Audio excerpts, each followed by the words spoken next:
Hello everyone, this is Aditi Sharma and welcome back to Chanakyam coaching Guru. आज के session में हम हिंदी व्याकरण के कुछ एकार्थी और अनेकार्थी शब्दों को डिस्कस करने वाले हैं, जो कि आपके हर एक एग्जामिनेशन के पॉइंट ऑफ व्यू से बहुत ज़्यादा इंपॉर्टेंट रहने वाले हैं।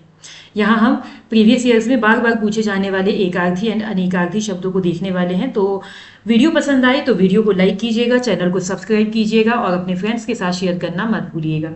चलिए स्टार्ट करते हैं आज के इस सेशन का पहला क्वेश्चन। जो पहले कभी ना हुआ हो उसे क्या कहा जाता है? अब देखिए, जो पहले कभी ना हुआ हो उसे कहा जाता है अभूतपूर्व। Option number B will be the right answer है। अगला क्वेश्चन है, जो कहा ना जा सके उसे क्या कहा जाता है? जो कहा ना जा सके उसे क्या कहा जाता है? उसे कहा जाता है अकथनीय। तो ऑप्शन नंबर ए आपके पास में सही आंसर होने वाला है।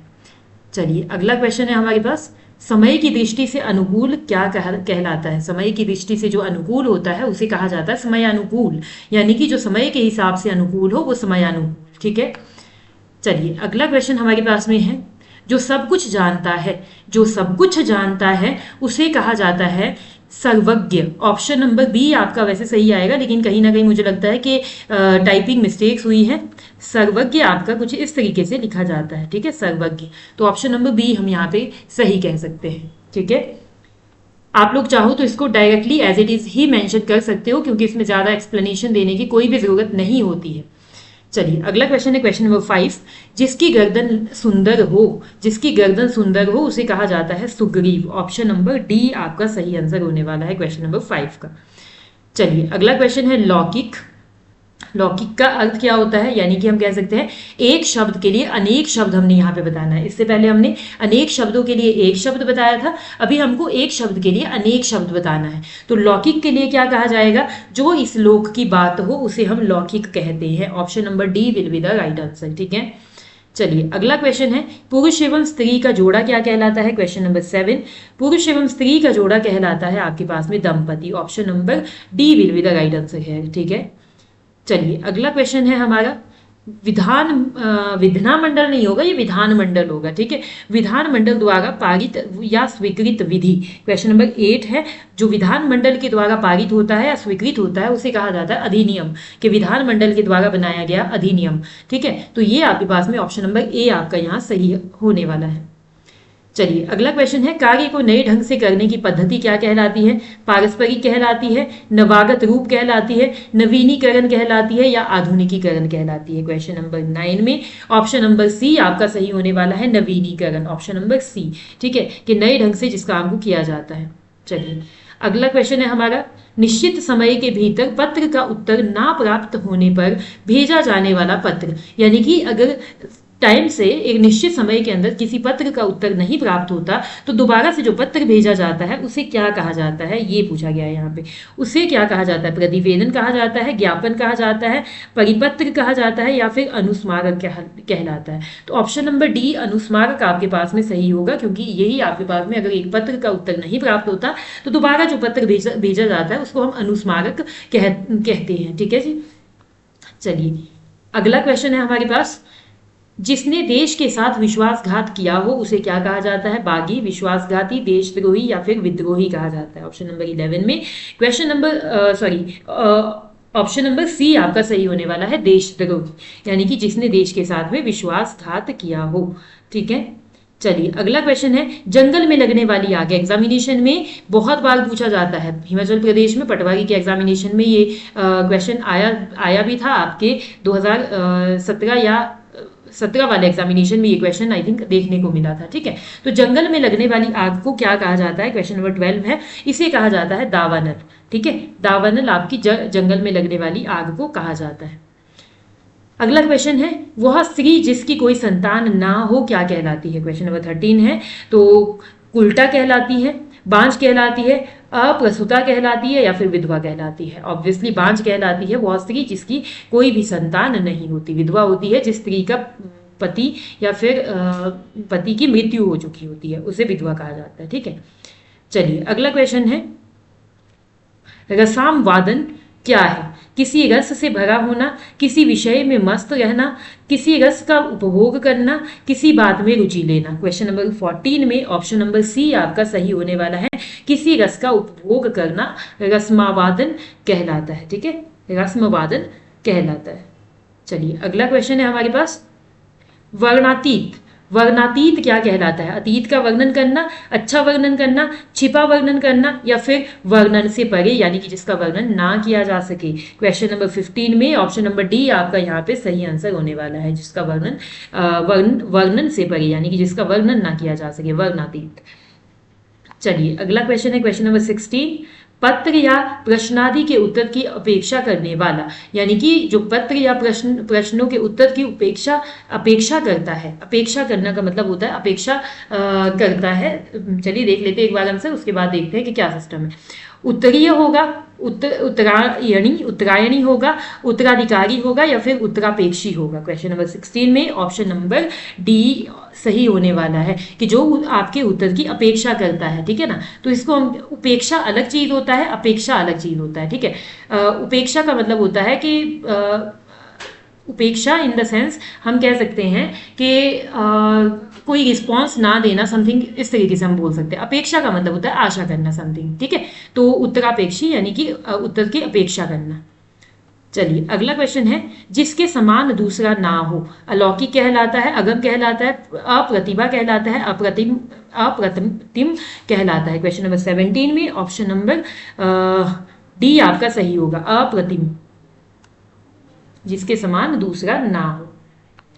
चलिए अगला क्वेश्चन है क्वेश्चन नंबर 18, जहां पहुंचा ना जा सके उसे क्या कहा जाता है? दुर्गम कहा जाता है, अधिगम कहा जाता है, अगम कहा जाता है, या फिर सुगम कहा जाता है। क्वेश्चन नंबर 18 में ऑप्शन नंबर सी आपका सही होगा, अगम। चलिए अगला क्वेश्चन है हमारे पास में क्वेश्चन नंबर 19, जो बहुत बातें करता हो उसे क्या कहा जाता है? बधिर, बहुज, या फिर आपका वचनीय, या फिर वाचाल। तो ऑप्शन नंबर डी यहाँ पे भी सही होने वाला है, वाचाल होता है जो कि बहुत ज्यादा बातें करता है। ठीक है, चलिए अगला क्वेश्चन है अतिवृष्टि। अतिवृष्टि अत्यधिक विचार करना, अत्यधिक वर्षा होना, अत्यधिक सूखा पड़ना, या अत्यधिक संतुष्ट होना। तो ऑब्वियसली हम सभी को मालूम होता है इतना तो कि अधिक वर्षा होने को हम अतिवृष्टि कहते हैं, कि बहुत ज्यादा बारिश होना। ठीक है, चलिए अगला क्वेश्चन है अनुमति। किसी कार्य की आज्ञा देना, किसी कार्य के लिए निर्देश देना, किसी कार्य के लिए आदेश देना, किसी कार्य के लिए सहमति देना। तो यहाँ पे 21 का ऑप्शन नंबर डी आपका सही होगा कि जब आप किसी कार्य के लिए सहमति देते हो तो इसका मतलब आप अनुमति दे रहे हो कि ठीक है आप ये काम अब कर सकते हो। ठीक है, तो ऑप्शन नंबर डी सही होगा। अन्योन्याश्रित। अन्योन्याश्रित क्या होता है? किसी पर आश्रित होना, किसी पर आश्रित ना होना, एक दूसरे पर आश्रित होना, किसी को आश्रित बना देना। तो यहाँ पे क्वेश्चन नंबर 22 का ऑप्शन होगा एक दूसरे पर आश्रित होना। ऑप्शन नंबर सी आपका यहाँ पे सही आंसर होने वाला है। चलिए अगला क्वेश्चन है, वह सायकालीन बेला जब पशु वन से चलकर लौटते हैं तो उसे क्या कहा जाता है? गोधूली बेला कहा जाता है, सूर्यास्त कहलाता है, साय बेला कहलाता है, या फिर अपराहन कहलाता है। ठीक है, तो क्वेश्चन नंबर 23 का ऑप्शन नंबर ए आपका सही होगा, गोधूली बेला। गोधूली बेला का मतलब होता है कि जब आपके पशु जो है वनों से चल के वापस लौटते हैं। ठीक है, अगला क्वेश्चन है हमारा क्वेश्चन नंबर 24, जो दूसरों के सहारे जीवित रहे उसे क्या कहा जाता है? परावलंबी कहा जाता है, पराश्रित कहा जाता है, परोपजीवी कहा जाता है, पराधीन कहा जाता है। क्वेश्चन नंबर 24 में ऑप्शन नंबर सी आपका सही होगा, परोपजीवी, जो कि दूसरों के सहारे जीवित रहता है। चलिए अगला क्वेश्चन है, किसी के प्रति उदारता एवं कृपापूर्वक किया जाने वाला व्यवहार क्या कहलाता है? विग्रह कहलाता है, निग्रह कहलाता है, अवग्रह कहलाता है, या फिर अनुग्रह कहलाता है। तो क्वेश्चन नंबर 25 में ऑप्शन नंबर डी आपका यहाँ पे सही आंसर होने वाला है, अनुग्रह। ठीक है, चलिए अगला क्वेश्चन हमारे पास में है question number 26, and question number 26 बता रहा है, दो पर्वतों के बीच की भूमि को क्या कहा जाता है? उपत्यका कहा जाता है, घाटी कहा जाता है, द्रोण कहा जाता है, या फिर बेसिन कहा जाता है। क्वेश्चन नंबर 26 में ऑप्शन नंबर बी आपका सही होगा, घाटी। ठीक है, घाटी कहा जाता है। चलिए अगला क्वेश्चन है, जिसे पार करना कठिन हो उसे क्या कहा जाता है? निगम, आगम, दुर्गम या फिर अगम्य कहा जाता है। क्वेश्चन नंबर 27 में ऑप्शन नंबर सी आपका सही होता है कि दुर्गम, यानी कि ऐसा क्षेत्र जिसको पार करना कठिन हो, बड़ा ही दुर्गम क्षेत्र है। ठीक है, चलिए अगला क्वेश्चन है, जो शत्रु की हत्या करता है उसे क्या कहा जाता है? शत्रुघ्न कहलाता है, नश्वर कहलाता है, जन्माद कहलाता है या फिर निर्दय कहलाता है? क्वेश्चन नंबर 28 में ऑप्शन नंबर ए आपका सही होगा कि शत्रु का वध करने वाला, शत्रु की हत्या करने वाला शत्रुघ्न कहलाता है। ठीक है, चलिए अगला क्वेश्चन है, जिसके आर पार देखा जा सके, जिसके आर पार देखा जा सके दूरदर्शी कहलाता है, सूक्ष्मदर्शी कहलाता है, पारदर्शी कहलाता है या फिर अतलदर्शी कहलाता है? तो ऑप्शन नंबर सी आपका बिल्कुल सही होने वाला है। जिसके आर पार देखा जा सके उसको पारदर्शी कहा जाता है, एंड जिसके आर पार ना देखा जा सके उसको अपारदर्शी कहा जाता है। पारदर्शी को ट्रांसपेरेंट कहा जाता है इंग्लिश में। ठीक है, चलिए अगला क्वेश्चन है क्वेश्चन नंबर 30, हर काम को देर से करने वाला दीर्घदर्शी कहलाएगा, अदूरदर्शी कहलाएगा, विलंबी कहलाएगा या फिर दीर्घसूत्री कहलाएगा? क्वेश्चन नंबर 30 में ऑप्शन नंबर डी आपका सही होगा, दीर्घसूत्री। Option number D will be the right answer in question number 30। चलिए अगला क्वेश्चन है क्वेश्चन नंबर 31, अनुशासनात्मक कार्यवाही के फल स्वरूप पद से नीचे उतरना क्या कहलाता है? क्वेश्चन नंबर 31 में ऑप्शन नंबर दिया गया है, प्रोन्नति कहलाएगा, पदोन्नति कहलाएगा, पदावधि कहलाएगा, पदावनति कहलाएगा। देखिए पद से नीचे उतरना कहा गया है, और एक होता है पद के ऊपर जाना, मतलब कि जिसको हम कह सकते हैं प्रमोशन कहते हैं ना, प्रमोशन को पदोन्नति कहते हैं। लेकिन जब वो डिमोशन हो जाए तो डिमोशन को हम क्या कहेंगे? पदावनति कहलाएंगे, यानी कि पद की अवनति हो गई, घट गया पद। ठीक है ना, तो इसको हम पद अवनति कहेंगे, यानी कि पदावनति कहलाएगा। Option number D will be the right answer. चलिए अगला क्वेश्चन है हमारा क्वेश्चन नंबर 32 है आपका, आयु में बड़ा व्यक्ति, जो आपसे आयु में बड़ा होता है उसको क्या कहा जाता है? क्वेश्चन नंबर 32 का कनिष्ठ होगा, वरिष्ठ होगा, ज्येष्ठ होगा, पूजनीय होगा? ऑप्शन नंबर सी आपका यहाँ पे सही होगा, यानी कि ज्येष्ठ। जो आपका आयु में बड़ा होता है उसको ज्येष्ठ कहा जाता है, और जो छोटा होता है उसे क्या कहा जाता है? उसे कनिष्ठ कहा जाता है। ठीक है जी, चलिए क्वेश्चन नंबर 33 है, वह वस्तु जो नाशवान हो क्या कहलाती है? नश्वर कहलाती है, शाश्वत कहलाती है, अमर कहलाती है या फिर अलौकिक कहलाती है? क्वेश्चन नंबर 33 का ऑप्शन नंबर ए आपका सही होगा, क्योंकि नश्वर ही होता है जो कि नाशवान होता है। ठीक है, और शाश्वत होता है जो आपके पास में नाशवान नहीं होता। ठीक है, अमर होता है जिसकी कभी मृत्यु नहीं होती। ठीक है, चलिए अगला क्वेश्चन है हमारे पास, वह स्त्री जिसे पति ने त्याग दिया है क्या कहलाती है? उल्टा कहलाती है, परकिया कहलाती है, परित्यागता कहलाती है या फिर बांझ कहलाती है? बांझ तो ऑब्वियसली अभी अभी हमने देखा था कि जिसके बच्चे नहीं होते तो उसे हम बांझ कहते हैं। ठीक है, तो ऑप्शन नंबर यहाँ पे क्वेश्चन नंबर 34 में ऑप्शन नंबर सी आपका सही होगा, परित्यक्ता कहलाएगी ऐसी स्त्री। चलिए अगला क्वेश्चन है, साहित्य से संबंध रखने वाला साहित्यिक कहलाएगा, लेखक कहलाएगा, कवि कहलाएगा या फिर नाटककार कहलाएगा? तो ऑब्वियसली क्वेश्चन नंबर 35 का ऑप्शन नंबर ए ही सही होगा, क्योंकि साहित्य से संबंध रखने वाला साहित्यिक होता है। चलिए अगला क्वेश्चन है हमारा, जो सफलतापूर्वक प्राप्त किया जा सके उसे क्या कहा जाएगा? सरल, सुलभ, सुंदर या फिर सुप्राप्य कहलाएगा? क्वेश्चन नंबर 36 में ऑप्शन नंबर बी आपका सही होगा, जो कि आपका सफलतापूर्वक प्राप्त किया जा सके उसे सुलभ कहा जाएगा। ठीक है जी, और जो प्राप्त ना किया जाए सफलतापूर्वक उसे हम दुर्लभ कहेंगे ऑब्वियसली। चलिए अगला क्वेश्चन है, जिसका भोजन दूध ही होता है, जिसका भोजन दूध ही होता है, यानी कि दूध के अलावा कोई भी भोजन नहीं होता, शाकाहारी होगा, द्रव्यहारी होगा, दुग्धहारी होगा या फिर मांसाहारी होगा? देखिए शाकाहारी तो नहीं होगा, क्योंकि शाकाहारी तो होता है जो साग सब्जियां वगैरह लेता है। ठीक है, मांस का प्रयोग नहीं करता, लेकिन जो मांसाहारी होता है वो मांस का प्रयोग करता है। ठीक है, तो यहाँ पे क्वेश्चन नंबर 37 में ऑप्शन नंबर सी आपका सही होगा, दुग्धहारी। ठीक है, जो कि दूध का इस्तेमाल करता है, सेवन करता है। चलिए अगला क्वेश्चन है, बिना घर का, यानी कि जिसके पास में घर नहीं होता, अनाथ कहलाता है, अनाहत कहलाता है, अनिकेत कहलाता है या फिर अनिग्रह कहलाता है? क्वेश्चन नंबर 38 में ऑप्शन नंबर सी अनिकेत will be the right answer, जिसका घर नहीं होता। ठीक है, बिना घर का। अगला क्वेश्चन है, हमेशा रहने वाला, शाश्वत होगा, समसामयिक होगा, प्राणदा होगा या फिर पार्थिव होगा? क्वेश्चन नंबर 39 में ऑप्शन नंबर ए शाश्वत आपका सही आंसर होगा, क्योंकि मैंने अभी आपको बताया था कि जो हमेशा रहता है वो शाश्वत है और जो नाशवान है वो आपके पास में नश्वर है। ठीक है, चलिए अगला क्वेश्चन है अगोचर, जिसका अनुभव शरीर को ना हो, जिसका अनुभव हृदय को ना हो, जिसका अनुभव इंद्रियों को ना हो, जिसका अनुभव बुद्धि को ना हो। तो यहाँ पे क्वेश्चन नंबर 40 का ऑप्शन नंबर सी आपका सही होगा। जिसका अनुभव इंद्रियों को ना हो उसे हम अगोचर कहते हैं।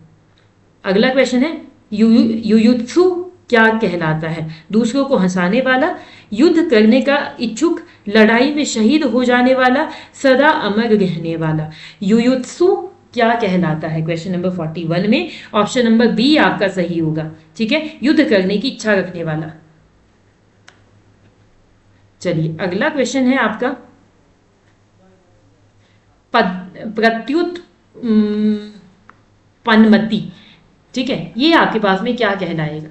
ऑप्शन नंबर ए है उत्तर ना देने की क्षमता, जो तत्काल उत्तर दे सके, जो फिर से उत्पन्न हुआ हो, जिसकी बुद्धि में नई नई बात उत्पन्न होती हो, उसे या वो कहलाएगा। और क्वेश्चन नंबर 42 में ऑप्शन नंबर बी, जो तत्काल उत्तर दे सके, उसे कहा जाएगा। ठीक है जी, तो चलिए अगला क्वेश्चन है हमारे पास में अंकेक्षक। अंकेक्षक क्या होता है? आय व्यय के आंकड़ों की जांच करने वाला, अंगरक्षकों को कर्म निर्धारित करने वाला, अंकों के साथ खेलने वाला, गणना करने वाला। तो क्वेश्चन नंबर 43 में ऑप्शन नंबर ए आपका सही होगा। आय और व्यय के आंकड़ों की जांच करने वाला अंकेक्षक कहलाता है। अगला क्वेश्चन है जिजीविषा। जिजीविषा क्या होता है? जीवन से मुक्ति की इच्छा, जीवन की इच्छा, जीविका कमाने की इच्छा, किसी चीज को पाने की तीव्र उत्कंठा। तो क्वेश्चन नंबर 44 में ऑप्शन नंबर बी आपका सही होगा। जीवन की इच्छा क्या कहलाती है? जिजीविषा कहलाती है। अगला क्वेश्चन है क्वेश्चन नंबर 45 पार्थिव, जिसका संबंध मनुष्य से हो, जिसका संबंध पृथ्वी से हो, जिसका संबंध ईश्वर से हो, या फिर जिसका संबंध प्रथा से हो। क्वेश्चन नंबर 45 में option number B will be the right answer. पार्थिव का अर्थ होता है जिसका संबंध पृथ्वी से हो। चलिए अगला क्वेश्चन है यायावर, जिसके जीवन का कोई निश्चित उद्देश्य ना हो, किसी भी वस्तु को अकस्मात प्रस्तुत करने वाला, एक स्थान पर टिककर ना रहने वाला, इधर उधर निरुद्देश्य घूमने वाला। तो क्वेश्चन नंबर 46 में ऑप्शन नंबर बी आपका सही होगा। किसी भी वस्तु को अकस्मात प्रस्तुत करने वाला यायावर कहलाता है। चलिए अगला क्वेश्चन है पृष्ठवय क्या कहलाता है? पूछने योग्य, बीता हुआ, जिससे प्रश्न पूछा जा सके, पीछे देने योग्य। तो क्वेश्चन नंबर 47 में ऑप्शन नंबर ए आपका सही होगा। पूछने योग्य, यानी कि जो पूछने योग्य होता है उसे हम पृष्ठ कहते हैं। ठीक है, अगला क्वेश्चन है रवि ईश्वर को ना मानने वाला मनुष्य है, रेखांकित वाक्यांश के लिए एक शब्द बताइए। इस तरीके के क्वेश्चंस काफी एग्जामिनेशन में पूछे जा सकते हैं आपसे। ठीक है, रवि ईश्वर को ना मानने वाला मनुष्य है। ठीक है, मतलब ईश्वर को जो नहीं मानता उसे हम क्या कहते हैं? सनात कहते हैं, पंडित कहते हैं, आस्तिक कहते हैं, या फिर नास्तिक कहते हैं। ऑब्वियसली ये तो क्वेश्चन सभी को मालूम होता है कि नास्तिक व्यक्ति होता है जो ईश्वर को नहीं मानता, आस्तिक व्यक्ति होता है जो ईश्वर को मानता है। ठीक है, अगला क्वेश्चन है क्वेश्चन नंबर 49 ईश्वर का कोई आकार नहीं होता। ठीक है, कोई आकार नहीं होता है, रेखांकित वाक्यांश के लिए एक शब्द बताइए। मतलब जिसका कोई आकार ना हो उसे हम क्या कहेंगे? क्वेश्चन नंबर 49 सरोकार कहेंगे, साकार कहेंगे, निराकार कहेंगे, या इनमें से कोई नहीं। ऑब्वियसली निराकार कहेंगे, यानी कि जिसका कोई भी आकार नहीं होता। ठीक है, तो ऑप्शन नंबर सी आपका यहाँ पे सही होने वाला है। चलिए अगला क्वेश्चन है हमारे पास, और आज के सेशन का लास्ट क्वेश्चन है आंखों के सामने घटित घटना पर विश्वास करना। आंखों के सामने, ठीक है, तो आंखों के सामने को हम क्या कहेंगे एक वर्ड में? क्वेश्चन नंबर 50 में ऑप्शन नंबर ए, यानी कि प्रत्यक्ष आपका सही होगा। ठीक है, क श की जगह आप प्रत्यक्ष ऐसे भी लिख सकते हैं, प्रत्यक्ष। ठीक है, इस तरीके से लिख सकते हो आप, कोई दिक्कत नहीं होगी। तो ऑप्शन नंबर ए आपका यहाँ पे सही होगा, जो आंखों के सामने होता है, प्रत्यक्ष, प्रत्यक्ष रूप से जिसको देखा जा सकता है। ठीक है, वो होता है कि आंखों के सामने हमने किसी चीज को देखा है। तो option number A will be the right answer है। सो ये थे आज के सेशन के 50 क्वेश्चन, और इन 50 प्रश्नों में हमने कुछ एकार्थी शब्दों को देखा है, कुछ अनेकार्थी शब्दों को देखा है। आई होप आप सभी ने इस वीडियो को अच्छे से देखा होगा, समझा होगा और इसके नोट्स बनाए होंगे। वीडियो अच्छी लगी हो तो वीडियो को लाइक कीजिएगा, चैनल को सब्सक्राइब कीजिएगा और अपने फ्रेंड्स के साथ शेयर करना मत भूलिएगा। बहुत बहुत धन्यवाद।